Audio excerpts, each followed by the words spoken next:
K&A Custom Crafts on Facebook.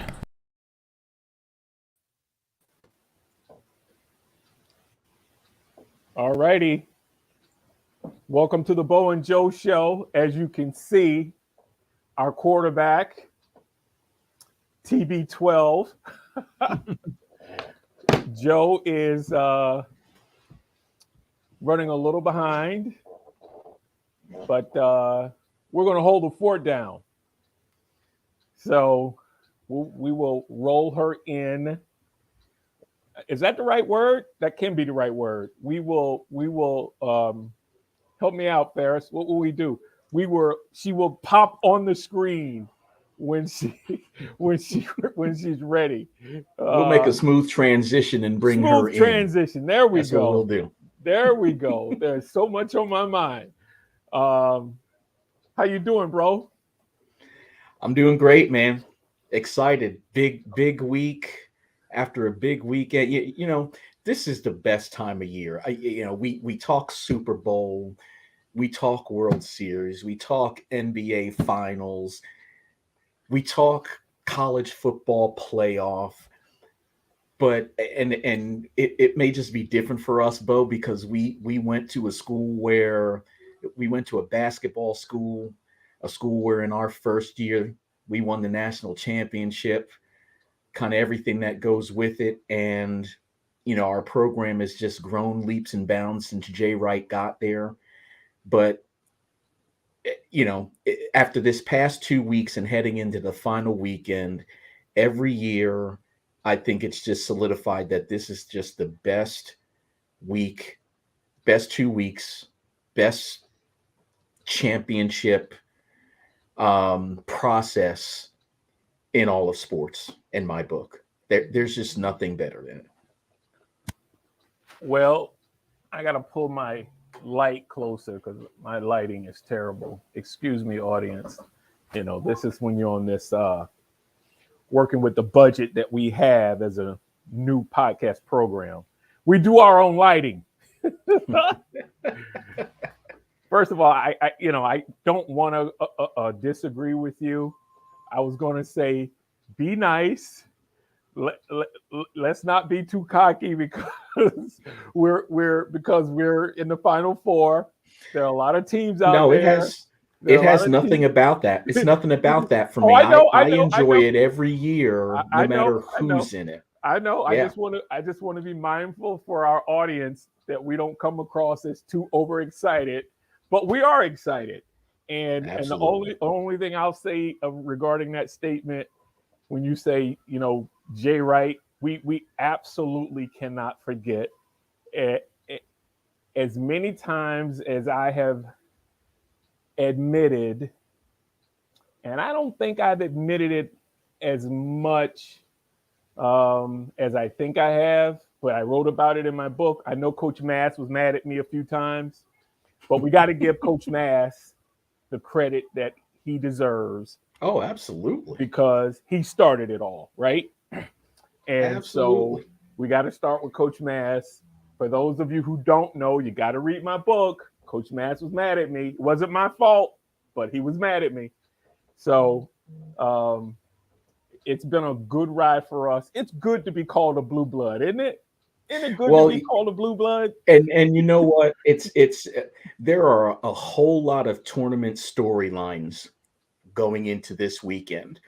You know, and I sent you the message earlier, you know, what things do we want to cover? And one of my tournament storylines is Blue Blood Final Four. Mm-hmm. And part of that storyline is the question, because, you know, I posted it after, you know, I think Carolina was the last one to get in. Mm-hmm. So I posted it after Carolina got in, you know, Blue Blood Final Four. Mm-hmm. And I got no pushback from my post, but I've been listening to a lot of, you know, talk radio this week and definitely been on ESPNU and listening to all the college stuff because they do a great job covering it. And on several different occasions, different shows, you know, the question has come up. Okay, well, is Villanova a true blue blood? Oh, come Now, on.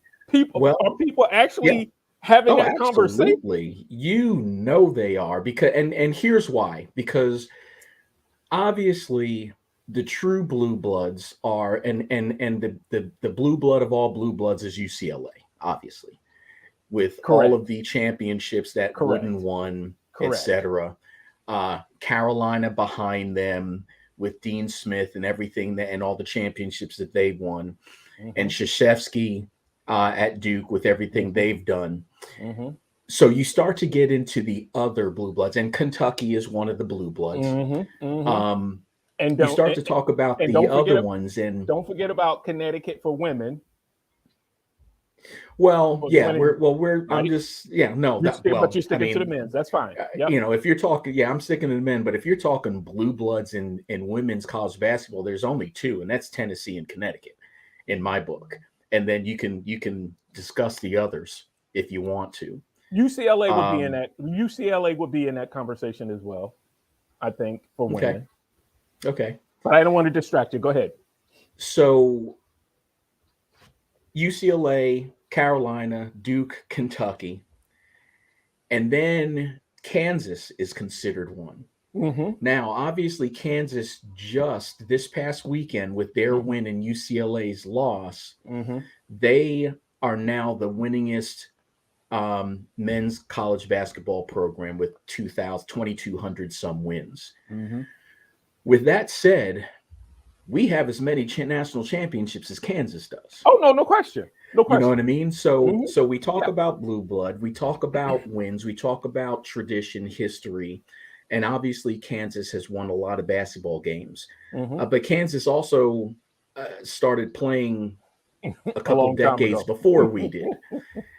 So if we want to really add it up, and we can find you know positives, negatives, pros, cons, whatever you want to call it, as to who it is and who should be. But in my mind, with having as many national championships as Kansas does, and Kansas is considered a blue blood, and over the last couple years, we have actually played Kansas several times over the last couple years, And whip and them. we have whooped them pretty much every time we've played them. Mm-hmm. So I think there are a lot of ways to look at it. In my mind, we obviously are a true blue blood, but there are a lot of people out there who think we're not. Oh, that's So okay. Well, it's just a great conversation to have. listen.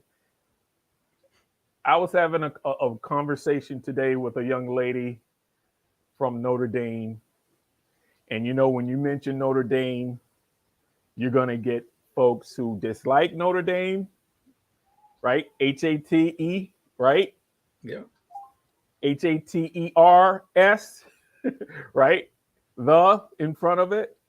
So, and people might, why is he spelling that word? I don't like to say that word.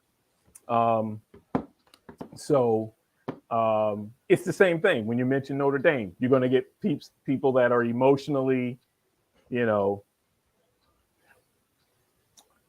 emotional mutants. That's what I'm calling them, emotional mutants. So if we are in that category where people are starting to dislike us because we're a winning program, so be it. That means we've accomplished the goal, is to be known as a winning program in turn, right? So Yeah.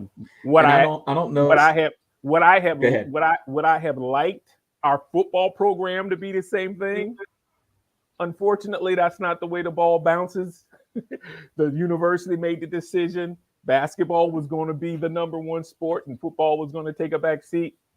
But again, that happens. Not every school is blessed enough to have a powerhouse, power conference, football, basketball program at the same time. It costs a lot of money. You got to have a lot of students, a lot of alumni, a lot of commitment. So we'll live with that. But listen, I am jealous because of that beer commercial with the Nova beer or are you talking about the Buffalo Wild Wings? the commercial. Is it a beer commercial? Yeah, it's a beer commercial.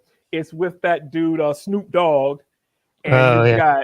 you've got Bird, Sue Bird.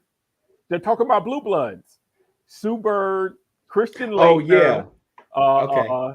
what's his name? Half man, half amazing, the dunker from North Carolina, and then the kid that's playing for the Phoenix Suns, who's the booker. And they're all blue, they're talking about Blue Bloods. They're talking about they're at the beach, the water, the ocean, the I water's don't think blue. I've seen that one. And they're all talking about Blue Bloods, and here comes Sue Bird walks into the conversation because she's from Connecticut. And remember, they were undefeated for 2 years in a row, never lost a game. We 2 should have years in had a row. we should have had someone in that commercial from Villanova. I'm just saying. Well, but think about it though. Look, so I was thinking something else. Have you seen the Buffalo Wild Wings commercial? With the two folks sitting with the Villanova? They're sitting at the table. They're all absolutely. Nova. Nova's on the back screen. Absolutely. I thought it was a regional commercial until I was talking to my dad. It's a national commercial. Until I was talking to my dad, watching the game. My dad was like, "No, I see that commercial," and I'm like, "Whoa, that's a national commercial. That's pretty cool." That's awesome. Yeah. I did. I'm sorry. Louisville doesn't have that commercial. Yep. There are a lot of programs that don't have that commercial. So hey, Crispy Bacon. Hey, where's your Villanova hat? I have it. One of these join days the party. The other. Join the party, my man. filling in for our fearless leader. He might as well have his Villanova hat on. So anyway, no, it's a good way to start off. So I totally agree with you. Do you want to finish with March Madness, or you want to keep going with March Madness? Well, let's hear what you have, because I have quite a few things that I think, really are gonna carry us quite a while. I have a couple things that are related to the tournament. So let's hear what you have. Well, then that's fine. Let's. Here I go again, dropping my earplugs out of my ears. Let's start with. For me, I'm gonna start with. There seems to be some serious issues with where there's smoke, there's fire. The owner of the New England Patriots seems to be upset with Bill Belichick.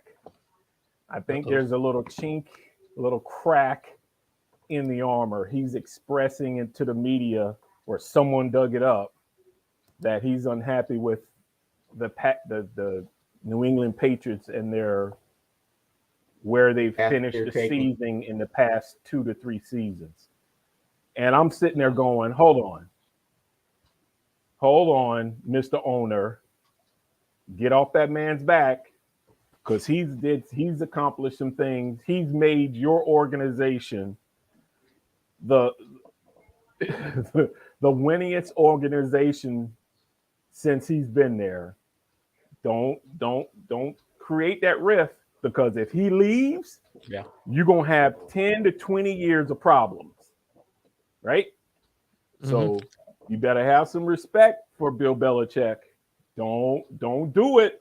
Don't start getting like Jerry Jones, or you will find yourself, and your fan base will be you lose TB12. If you lose the owner, you will find yourself in the bottom of the bucket for 10 years easily before you find a coach that can replace him. What do you think? Yeah, no doubt. I think sometimes you have to remember where you came from. And I think I remember we talked about this quite a while back, but I think we talked to our audience and let them know something that they probably didn't know, and that's how bad the New England Patriots organization was prior to Bill Belichick getting there.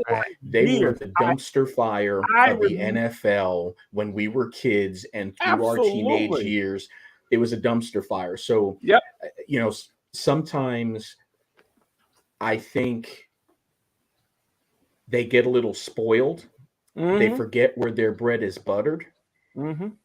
and start to have notions that they may be the reason that they are where they are when they're not. Obviously, they put people in place. You know what I mean? Don't get me wrong. But where the nuts and bolts are really coming together and things are being put in place, and that's Belichick. So hopefully that's not the case. But if it is, I, What- I y- I Okay. can remember. I'll give you examples. The only reason I remember the New England Patriots is because of my high school coaches, the Gaffney brothers. One of the brothers, Derek Gaffney, who's the I remember father of Derek Jabbar, who's the father of Jabbar Gaffney, right? Mhm. Derek used to play wide receiver for the Jets, and the Jets played the Patriots. If the Jets didn't play the Patriots, I would have never known New England had a team when I was a kid. Because if I'm watching to see one of our hometown heroes, one of our hometown guys, right, which most people do, you want to watch the team of a player that's from your hometown, you do that, then obviously you see who they're playing. That's the only reason in my world I discovered the New England Patriots. And then when I discovered them, they were so bad, you felt bad for them because they were terrible. Like you feel bad for the Detroit Lions and you want them to win on Thanksgiving because they're so bad, right? That's a great example. If Right? anybody that's too young to know, if you want to know what the New England Patriots were back when we grew up, just think of the Detroit Lions.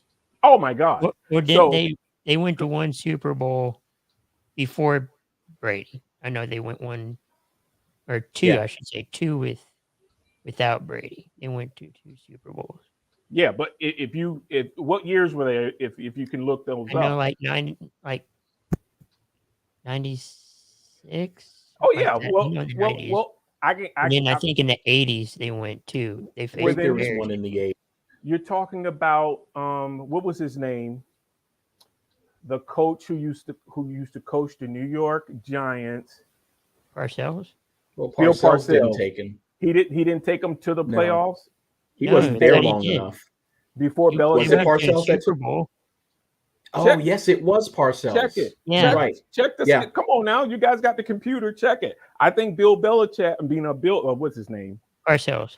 Bill Yeah, Parcells Parcells. brought them back. But before that, there could be maybe 1 year, if not two, that they even had a real winning season. They were terrible. So, but I remember them as a kid watching, they were terrible. So, Yeah. and again, I felt sorry for them. So they better watch out. You better not get rid of that coach and create a rift because you will seriously, in today's world of the NFL, it'll take you a while to come back than it will to reboot. Right? But a lot of fans, I wouldn't say poke fun, but you know, they talk about the coach for not having a good quarterback or without Brady, that good quarterback, he's kind of under the radar more. And Sure. fans are Sure. noticing. Well, You number know, but one, it's when you're trying to replace Brady, everybody else is going to pale in comparison. mhm. So that microscope gets big because there's no, in the league, there's no time to feel sorry for yourself, and nobody's going to feel sorry for you. So Only a few teams have had the ability to continue to win or even be relevant after a Hall of Fame or a really good quarterback retires or leaves. You can count them on one hand, right? After Terry Bradshaw, Pittsburgh was still relevant because they have a foundation. It's about defense, right? Dallas over the years, if you talk about Roger the Dodger, right? Then to Danny White. Danny White didn't accomplish the goal, but he was still relevant. He got them to the playoffs. right? Then they went down. Then Troy came. Only a few teams get lucky enough to maintain the winning formula after a great quarterback exits. So Yeah, it's not for even Bill it's Belichick, not even a few teams. If I think about it, there's one team that can really boast consistency over change and decades, and that's the Steelers. Now they may not have won Super Bowls, but they were relevant. they've been to them. They're playoffs every year. They're the one organization, and it comes from the fact that they hire a coach, they stick with the coach. Mm-hmm. No matter what's going on, they can have Mm-hmm. a half down year. Mm-hmm. They're not in some hurry to fire him and get somebody else. And Oh, that no question. consistency in the organization is why they are so consistent on the football field. Yeah. What if they had 4 coaches in their entire existence? So that's a great example. But to take that example just below, what I was thinking about was Brett Favre to Aaron. That's one good example. The 49ers after Montana leaves. Steve Young. Steve Young comes in. I already talked about Dallas. We talked about Pittsburgh. Let's talk about, and let's include now the Patriots. Brady leaves, and you got this young kid comes in, and he gets them to the playoffs. They didn't win, but he gets them to the playoffs. They weren't bad. They surprised all of us, right? That's incredible. You know, the pressure that kid from my hometown had to deal with this past year. Come on, man. That kid's going to be good. He may not be exciting like the kid from Baltimore, but he's a player. He's a winner. He came from a winning program in Alabama. He's going to be fine. So anyway, the owner, leave Bill Belichick alone. You're gonna mess that soup up, and that soup is going to be nasty for 10 years. And we know in the cold weather, New England clam chowder is the dish.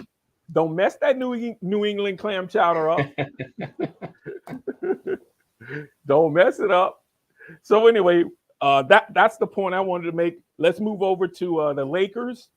Oh, the Lakers are bad. I don't know how much time we want to spend on the Lakers, but they're bad. You're out. You're not making playoffs. They're bad. They're really, really bad. And so, but a lot of teams are they've got a lot of players hurt. So I can't believe there's only a week or two left in the NBA season before you start the playoffs. Yeah, they do have a lot of players hurt, but even with that said, they still would have been 6 to 8 in the West. Mm-hmm. Even if they didn't. Their age has shown all season long. Part of the reason why they have the injuries they have, other than Anthony Davis, but Anthony Davis has proven over many years that he cannot play a full season. He can't stay on the court. LeBron's trying to carry the team. You know, he's got the highest scoring average for anybody his age ever, which is kudos to him, obviously. But Westbrook was a bad move. Melo has played decent, but he's old. They're just an older team. You have to compete with the Phoenix Suns, the Warriors, Memphis Grizzlies, and think about those teams, young teams. Move the basketball. They're quicker. So for me, it's not a big story because I think they would have been towards the bottom of the hold on. Anyway. Hold on. I'm sorry. I am so sorry. Ferris, I am so sorry. But this is our first breaking news. Did your phone just go off or anything? You don't have your phone next to you? I have it, but I'm kind of doing something. You don't, dude. When I hear breaking news, I gotta go for it. Do you see it? What was it? No, what is it? Bruce Arians retires, and Todd Bowles takes over as head coach. Yeah. Really Yeah. interesting. How about that? That's offensive side of the football interesting. Because Arians, I heard there's a rift between Brady and that's why they swapped. Or not well, swapped. that would make sense, right? And Brady would have the power to get him out of there, wouldn't he? Well, listen, But he's going to be in the front office, so he's not technically right. He's just giving up. He's giving up the job to Todd Bowles, who's a great defensive coordinator, who was a head coach. And now you might be thinking, well, why didn't the offensive coordinator get the job? But because no, I'm not thinking that. Because I'm thinking because he's going to get a job, right? He's going to get a job somewhere in the next year or two. So why? Yeah, but I think they would probably want him to stay focused on the being offense. assistant coordinator. Right. Absolutely. That's interesting.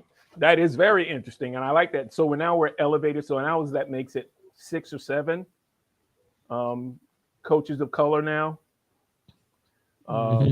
Tampa Bay, Miami, is it Tennessee? No, it's Houston. Washington. Help me out. That's 4. Oh, Pittsburgh. That's 5. That's it. That's it. 5. Yeah. I'm thinking there's one more somewhere I'm forgetting, but New York Jets. That's 6. I'm thinking there's one more about. Yeah, the coach of New York Jets is he's a person of color. I'm not sure what the heritage is, the ethnicity is, but he's a person of color. Yes. Okay. So that's 6. I knew it was somebody I was forgetting. So yeah. But that just came across. I went, whoa, that's huge. That's going to be a culture change, and it does make sense though, because Bruce Arians is very loose with his players. You know what I mean? Yeah, because he screams at them when they do wrong things. Brady is much more into structure, into discipline. And I think that's kind of where some of it comes from. Arians is polar opposite to that, from what I've heard, and I think Brady may think that kind of affects focus levels. Well, Todd Bowles is definitely a disciplinarian. He is. He's more like, he reminds me of Tomlinson of Pittsburgh, the head coach of Pittsburgh, right? So, but no, I'm telling that's. Hey, we got our first real breaking news on the Bo and Joe show. Woohoo! You just forgot to give courtesy of who broke the news. So we'll get better at that. Let me do that. You're right. That was through Fox Sports. There you go. Yep. That was through Fox Sports. Let me give Fox Sports credit, because that's who hit first. But no, that's a good deal. So here's one more before we jump into March Madness and all those things associated that you have with March Madness. USFL football starts in a few days, right? April 6th, something like that. So I'm looking forward to some more football. Crispy Bacon did some research. We actually have a women's pro football league, tackle league here in our area. They're called Phantoms, with a Z on the end, PHANTOMZ. So I'm gonna try to keep an eye on them, just because Ferris. I'm sure you know it, but just in case, we have an agreement to stream the Oregon the Fo- football team. What's the name? Oregon Cougars. Oregon Cougars, women's pro football team. And they're going to have a scrimmage this Sunday. We're going to stream that. Yep. So I'll be watching it because we don't have March Madness on Sunday. Our game's on Saturday. We have Sunday. And don't let me forget, we are going to have a March Madness for our audience. We're going to have a March Madness 3:00 p.m. Sunday afternoon special. No more than an hour and a half program to highlight the games from Saturday and make our predictions for Monday night. Mm-hmm. So there you go. All right. Well, let's jump into March Madness, Ferris. Only thing I can say is I told my dad this. Every game, New Jersey, the St. Petersburg's Peacocks, every game they won, I kept telling my dad, that coach ain't going to be there next year. Every time he wins, his value increases. He will not be the head coach of that Jersey City team next year. And what happened? Well, we talked about it. Yeah, we talked about it last week. Last week, I mentioned that he will be at Seton Hall, and he is going to be announced tomorrow as the head coach of Seton Hall. Yep. Which is huge for them. You know, Seton Hall had been down for quite a few years, and this is obviously one of the tournament storylines. Seton Hall had been down for quite a few years, and Kevin Willard came in and really picked the program up. Mm-hmm. And got them running in the right direction. Ironically, though, Seton Hall, in Willard's stint there, they only won one NCAA tournament game. Well, ironically, Shaheen Holloway won 3 this year alone at lowly St. Peter's. Mm-hmm. So everybody's excited at Seton Hall. Obviously, this is something that's full circle for Shaheen, being that it's his alma mater. As we talked about last week, you know, the last time a New Jersey team was in the tournament at all was when Shaheen Holloway was the point guard at Seton Hall back in 2000. So the connection there is pretty ironic. And you know, Shaheen Holloway was a 5-star, and that's something I forgot, that he was a McDonald's All-American. So he was a high-profile player, and he's going to take his recruiting and his philosophy to Seton Hall probably for the better, because he's one of those guys where. And if you heard him speak in any of the interviews that they had with him, he's pretty simple. If you don't live and die basketball, if you aren't going to leave it out on the floor, you can't come play for me. It's that simple. He's a mixture of, and if I'm not mistaken, either he spent time in New York or he was born in New York, but he's got that New York basketball mentality in him. So he's bringing that old, you know, Rucker Park, 5 boroughs, Brooklyn, Bronx, all of that, you know, that old school basketball with him. And so he fits based on where the location is as well. So I think it's perfect timing. You put it this way, you were either going to get him as a Seton Hall alum and university, or you were going to lose him. It's just that simple. Somebody was going to scoop him up. The question is, was it going to be you as a Seton Hall or some other school? Because I'm telling you, his agent, I'm pretty sure that phone was ringing off the hook every time he won. Every game he won, that agent phone was ringing off the hook. Yeah, because he accomplished something that just hasn't been done. 15 getting that far? Seton Hall's been waiting for him. Do you remember what were we when we won back We in were in 8. 45? We were in We were in 8. 8. For Yeah. some reason, I was thinking we were 12, but we were in 8. Okay. No, we were an 8 seed. So So and Seton they Hall was considered waiting and they for him. considered us a Cinderella story. Yeah. I mean, Well, for remember 15, that was woo. remember that's an 8 seed, and it was the year before the expansion to 64 teams. So No, it that was does- that. No, that that was the year they expanded. no, it was the to year Cinderella. before. It was the Was year it? before expansion. It was the year before the shot clock Oh, it was no. and it was the It year was the before year expansion before they started the shot clock because we and ran the, expansion. okay. Well, Yeah, I knew so- it was definitely the shot clock because that was So our it's- strategy. Yeah, so That was it our was strategy. equivalent. It was equivalent to what would be close to a 12 seed Yeah. at that time. Yeah. Yeah. So, Seton Hall waited for him, and he had other offers that he turned down. He was waiting for this particular, and basically he was waiting for the run to end. He wasn't going to do anything until, St. Peter's was done, Mhm.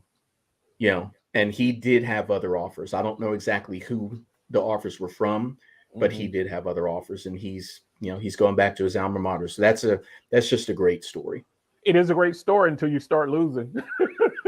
So I hope he Yeah, does it better is. than Patrick Ewing because Patrick is having a hard time. Yeah, he is. But Patrick had a great recruiting class last year. He supposedly has a really good recruiting class coming in. That has a lot to do with it. He lost a lot of players. A lot of players went to the transfer portal. Why? I don't know, but they did. So he lost a lot of players there as well. And I just don't know how easy it is for Georgetown to recruit anymore. Catholic school, small school, DC, there are just so many other options these days, and kids spread out. So if you don't have that, now reputation, so we're talking about Georgetown, Patrick Ewing being the coach, but they haven't been great for many years now. So that's a tough program, and it's a tough thing to kind of resurrect, quite honestly.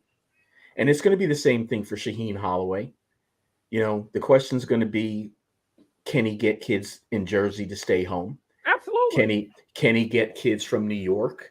So you've got Rutgers there that plays in the Big Ten. So they finally started coming up the last couple of years. Ron Harper Jr. and some nice recruits and playing good basketball. So the question is, who's he going to be able to get to come there? It's all about recruiting. We know that. Oh, it's in basketball. I mean, in all sports it is, but specifically in basketball, it really is, because one player can turn your program around. In football, college football, or any football, one player cannot turn your program around. In college football, it's very difficult.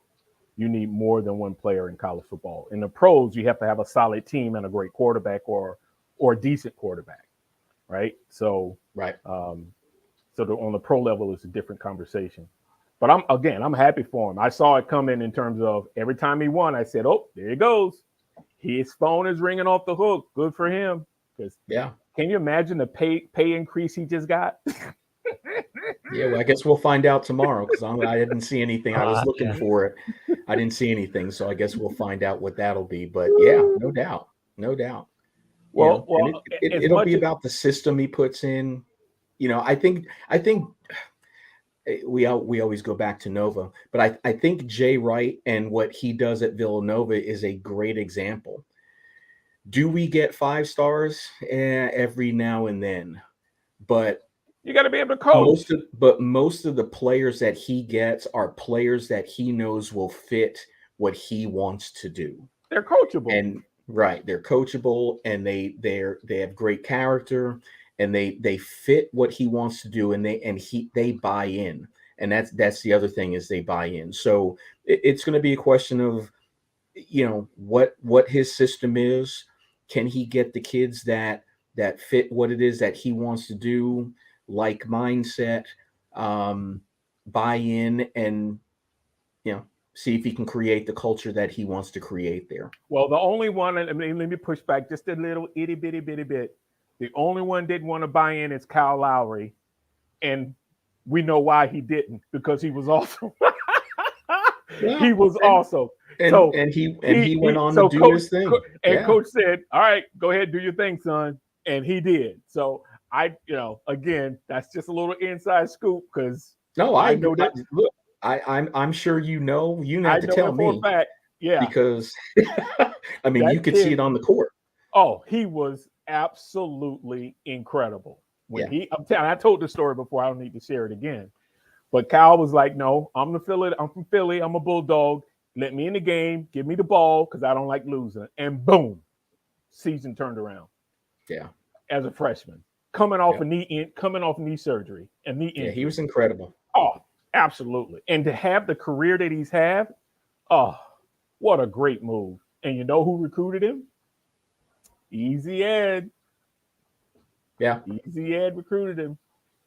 So, that's a good story. I love telling that story. No All right, doubt. so what else we got? So, obviously, the big talk this week is Mike Krzyzewski. Yep. Keep continuing to prolong his penultimate retirement. Mm-hmm. And how is that going to evolve with the storyline of them playing Carolina? And Duke and Carolina have never played in the NCAA tournament before. Oh, this is going to be the most amazing. Either it's going to be a knockdown, drag out, or it's going to be ugly. It's going to be one or the other. It's going to be down the middle. A knockdown, drag out. There's no way it's going to be ugly. The rating it's going to be back and forth. The rating should be out off the roof, because they will. The first time these guys playing, and because of Nova and Kansas playing at the same day. This may be the highest rated Final Four ever. I'm thinking it will be. I would think so, yeah. Yeah. Because of these fan bases and blue blood. I mean, these are the type of matchups that will bring viewers who don't necessarily pay attention to college basketball that much. These are the type of matchups that we have on Saturday. So get your popcorn ready. Krzyzewski going out. UNC Duke rivalry, their 258th game that they've played against each other. So another thing I heard earlier was people talking about what's the greatest rivalry in sports. And I'd have to say, and I have no link to Carolina Duke 257 previous matchups. I don't know any other rivalry that can be any better than this rivalry here. Hatfield versus McCoys. Exactly. 5 miles down the road from each other. The backstory, obviously, that everybody knows. Carolina goes into Cameron Indoor for Duke's senior night and Krzyzewski's night for remembrance. All of the Dukies are in there. All the past alumni, over 100 some previous players in the house, and Carolina goes in there and knocks them off, which is the last meeting, which was wow. I mean, was that the last game before the ACC tournament? If it wasn't the last one, it was the next to last one. So here's the rematch. You know what I mean? Oh, it's on. I'm telling you, I agree. It's on. You can't get a bigger stage than this. Hopefully it's not the same result as before, but the entire world's going to be watching this one. No question about it. No question. And I'm excited personally, because I'm going. So I've never been to New Orleans, so this is going to be my first time to New Orleans. I saw hold on. I saw your text exchange with Buzz. I know you're going. You don't need to brag about going down. No, I'm not bragging. I'm just saying, to be able to go and to play Kansas, you're gonna have fun. And to see the Duke Carolina game, it's special. Right, so I'm looking forward to that. You make sure you hook up with Buzz, because if Buzz is there, Doug West is going to be there, CB is going to be there, the whole crew is going to be there, Yeah. Matter of fact, I saw I've already been in touch with Buzz and Dwayne. So I saw yeah. CB and Dwayne sitting next to each other behind the bench. Was that CB sitting next to Dwayne? CB wasn't there, but Dwayne was there. I saw Dwayne, but I saw from the back end when they were looking down. You know how they do the shot from the stands, looking at the players doing their huddle. Mhm. Yeah. I saw a guy's back end of his head, and it looked like Connolly Brown's head, but I wasn't really sure. But I definitely saw Dwayne. I know that lemon drop head when I see it, so I knew he was there. Yeah, so we have that matchup, and obviously Duke's getting all the press because Krzyzewski is retiring. So Carolina's actually able to kind of walk in there without all the press, with probably a little less pressure. So I'm looking forward to that game. And then obviously we have Nova, Kansas. And, we kind of have a similar thing as far as what's being paid attention to because of Justin Moore's injury. A lot of talk is on the Villanova side and what Jay Wright's going to do, how we're going to be able to compensate for Justin, who's our second leading scorer, not being on the court. So I think we know Caleb Daniels will start in that spot. And which really narrows the bench because Longino, we also know, had surgery last Friday. So that's why he hasn't been in the rotation. Longino's the freshman that was starting to get a lot of playing time later in the season in the Big East tournament and was playing well. So we haven't seen him all tournament. And so to me, I'm confident that Caleb Daniels is going to play well. He's actually been a beast lately on the boards, scoring in key situations. So he's been playing well. To me, the X factor is going to be Brandon Slater, because Brandon Slater has not been playing well offensively. A little apprehensive to shoot the basketball, has not been aggressive and getting into the lane like he had been later in the season. So for me, in order to stay with Kansas being shorthanded and with the limited bench, Slater is definitely going to have to step up and provide a little bit of offense to compensate for the loss of Justin Moore. Well, because other than that, go ahead. Obviously, because I'm in the market, 4 miles down the road, I saw at least 2 interviews with Jay, and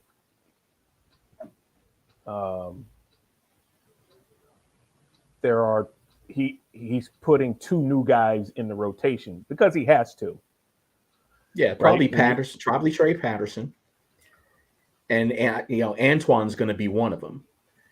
Antoine is one. I didn't hear the name of the other one, but and then also don't forget Ryan's younger brother.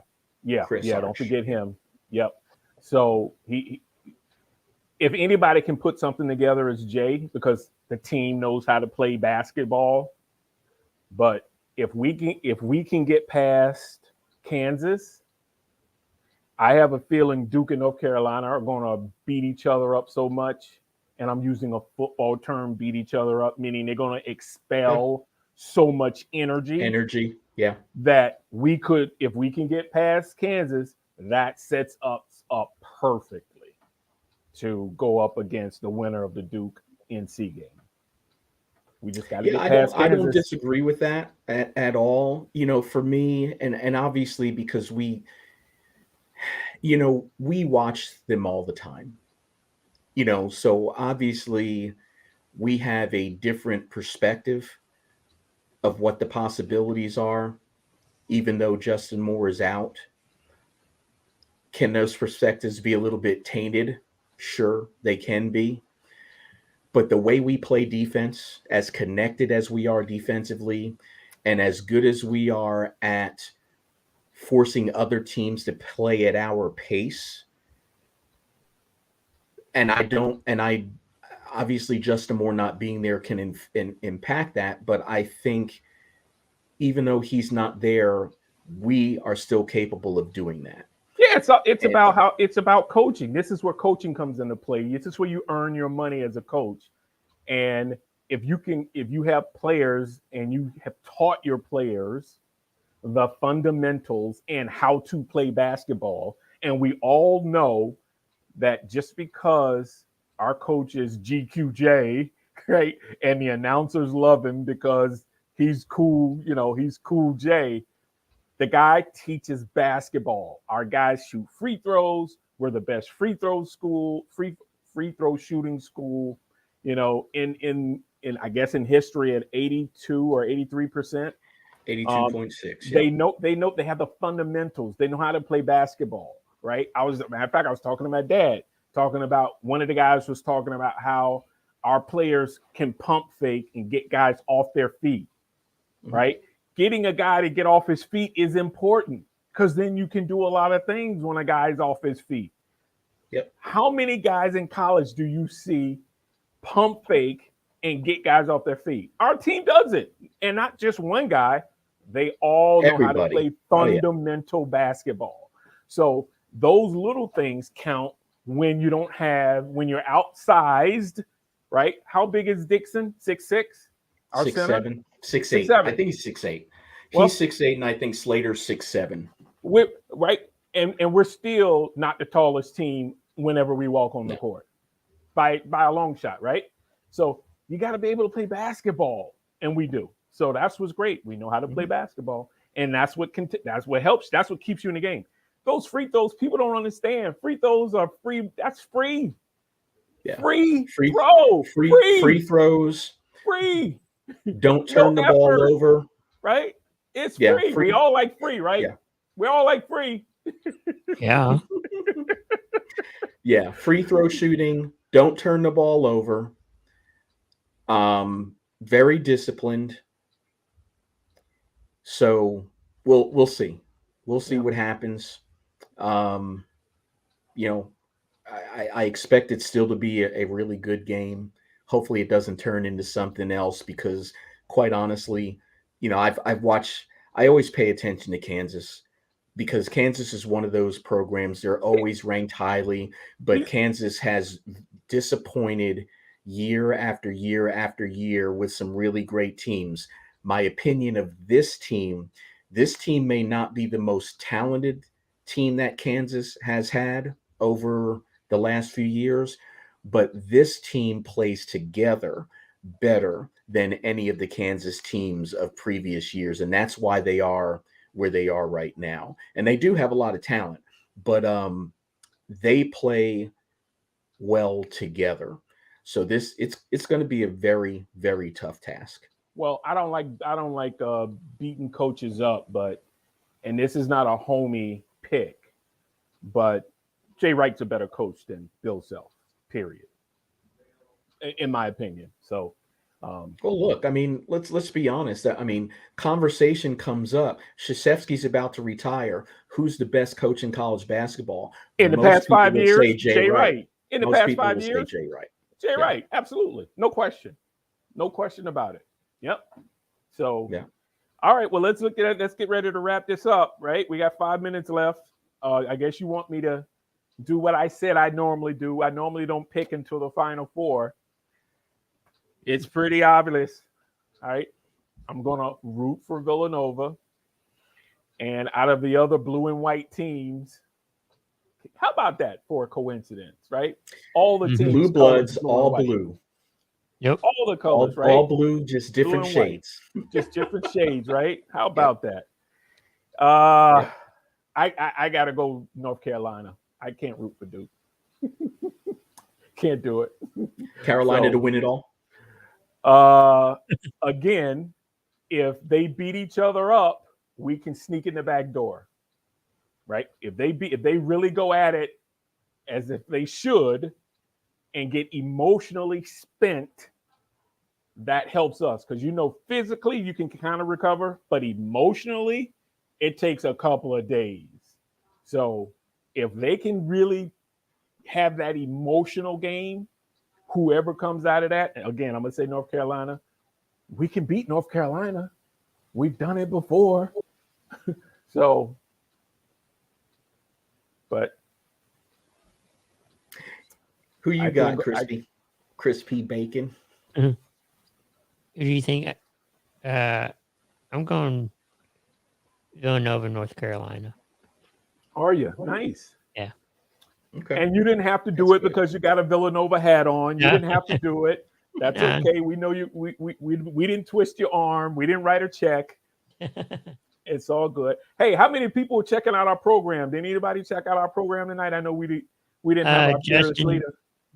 yeah, Justin's been commenting on stuff we've been discussing. Well, at least I know Justin was there. We're good. As long as we had some folks. Sorry, Yeah, folks, we had a few people. Sorry, folks, if we didn't get your questions up, but that's what happens when our quarterback isn't around, right? We got caught up in our normal conversation. So we will catch you on the sunny side of town. Thanks for visiting anyway, right? Justin, who else is on? Who else chimed in? Let's see. Anybody? My man Bob Williams on there. Yeah. Okay. All right. Well, good. We had our traditional folks. Yeah. So go with your picks. Go with your picks, brother. 2 minutes left. Well, so I'll say this. My bracket, I do have Kansas winning it all in my bracket. That's just how I felt about Kansas going into the tournament.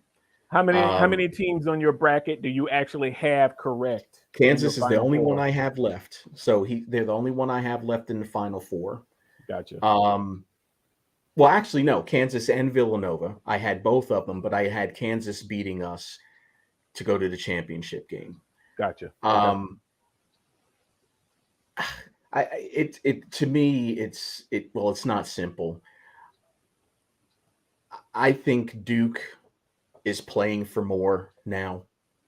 I think they found themselves. They're the most talented team of the four remaining. They've got 5 guys that are probably they're going to be first round draft picks on that squad. So I'm going to go with Duke, and I'm going to go with Nova. I'm going to go with Nova.